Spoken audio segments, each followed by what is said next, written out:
Police constable charged with girlfriend's murder. Detectives assigned to the Portmore Criminal Investigations Branch have charged 22-year-old Constable Patrick Walters with the murder of his 20-year-old girlfriend, Dejanae Graham. He was charged on Monday following an investigation into the fatal shooting on June 25th at Graham's home in Richmond, St. Mary. Reports are that about 9:15 p.m., Graham and Walters had a dispute during which Graham was shot. The police were summoned, and on their arrival, both Graham and Walters were found with gunshot wounds. They were taken to hospital, where Graham was pronounced dead and Walters hospitalized. A file on the matter was prepared and submitted to the Director of Public Prosecutions (DPP) for a ruling.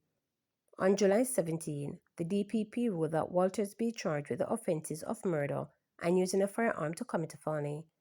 Walters was subsequently released from hospital in the custody of the police, where he was later charged. The incident was reported to the Independent Commission of Investigations and the Inspectorate and Professional Standards Oversight Bureau.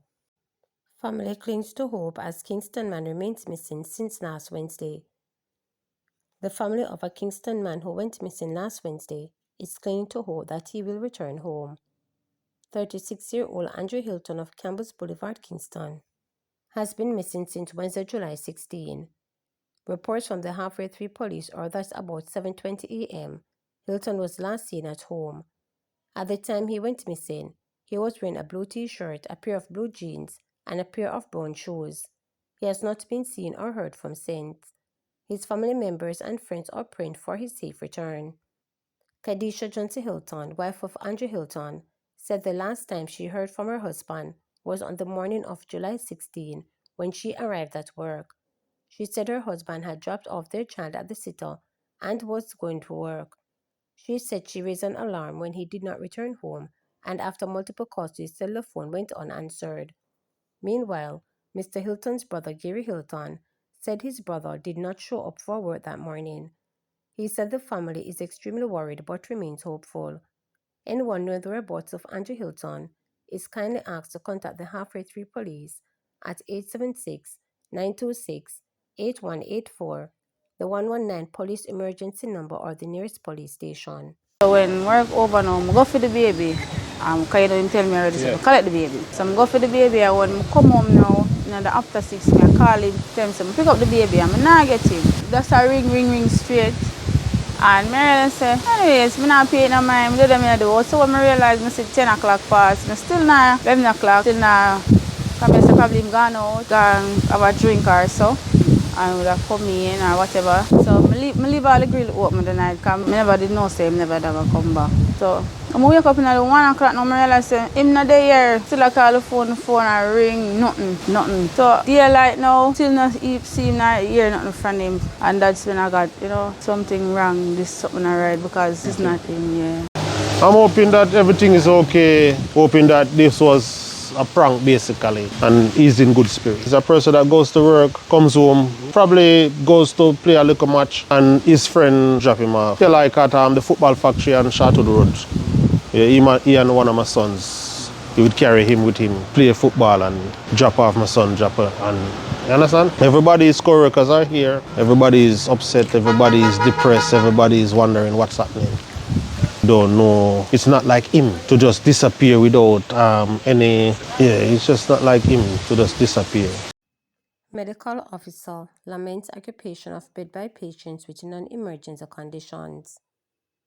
Medical officer for Health for Westmoreland, Marcia Graham, says public hospitals in the Western region have a steady influx of patients with non-emergency conditions, leaving less room for those in urgent need of care.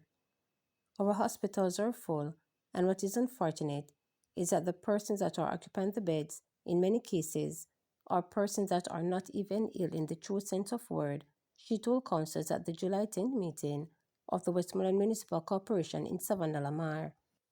Graham explained that many hospital beds are being occupied by patients who do not meet the clinical criteria for admission but are unable to leave due to social challenges.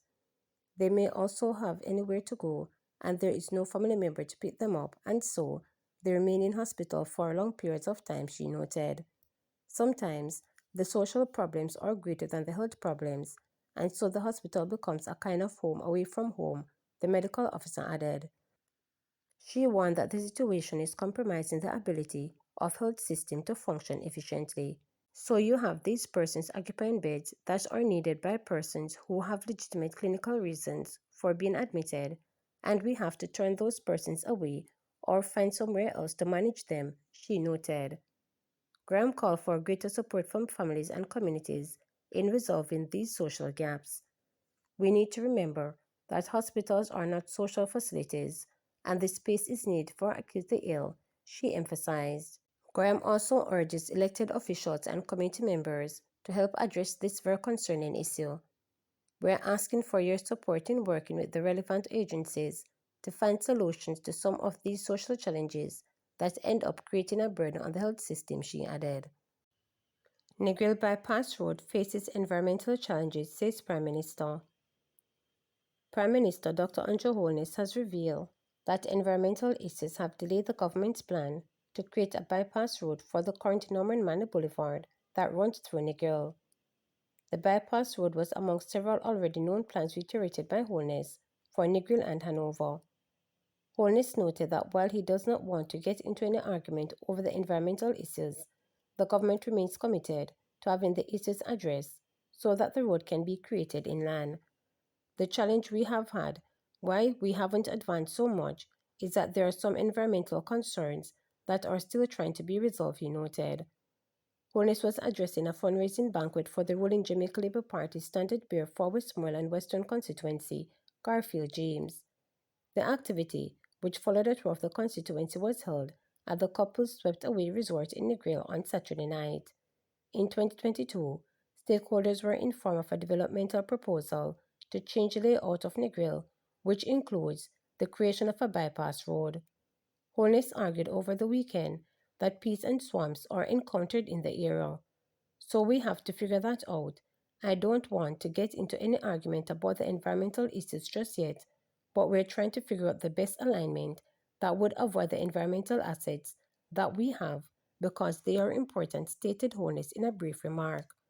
However, Project Director of Negril Coral Reefs Preservation Society, Lenvert Williams, told reporters that he does not predict any significant environmental problem in having the road constructed. I do not foresee any serious environmental disaster, so I want the Prime Minister to expedite this as soon as possible because as we speak, the driving experience through Negril is a total disaster, argued Williams. Williams spoke about the experiences faced by motorists on the boulevard. These sleeping police, all they do is mash up people's vehicles, and people are not aware of them.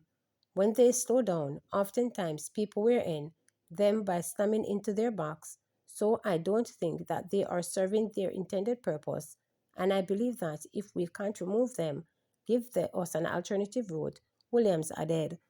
For her part, environmentalist and Attila's Sophia Grizzly told reporters that while she agrees with the relocation of the boulevard, there is a road between Green Island to Hanover and Sheffield in Westmoreland that can be used as an alternative route to the bypass of Negril for now. The road runs further inland from the morass.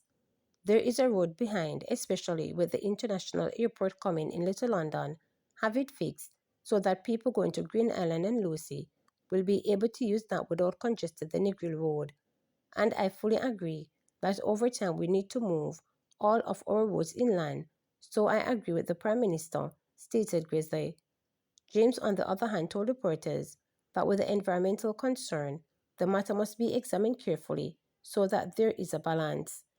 If we are really serious about the long-term management of Norman Manor Boulevard space, we really need to create another main road to take that to traffic, reasoned James.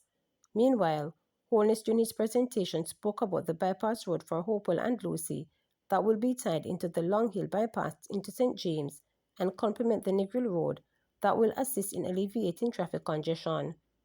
He also spoke about the recent launch $67.5 billion Western Resilience Water Project aimed at improving the water system in the northwestern parishes of Jamaica, Trelawney, St. James, Hanover, and Westmoreland. A new urban center for Negril is to be developed in the area, was also mentioned, and the creation of beach and nature parks. The planned international airport in Little London was also mentioned. To subscribe, like, share, and click the notification bell for daily updates.